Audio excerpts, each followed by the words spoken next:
Hi, in this video, we're going to take a look at how you can enable or disable FaceTime notifications on lock screen, notification center, or banners on the iPhone 13 series. First, let's go back to the home screen by swiping up at the bottom of the screen. And on the home screen, tap on Settings. In Settings, you want to go down and tap on FaceTime. Next, tap on Notifications, and then go down to the Alerts section. If you want to show it on the lock screen, then you make sure that the radio box is selected. And to disable Notification Center from alerting FaceTime messages, you can deselect that. And you can also choose to show or hide in banners.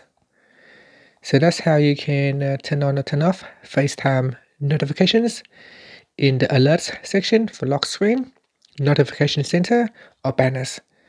And that's it. Thank you for watching this video. Please subscribe to my channel for more videos.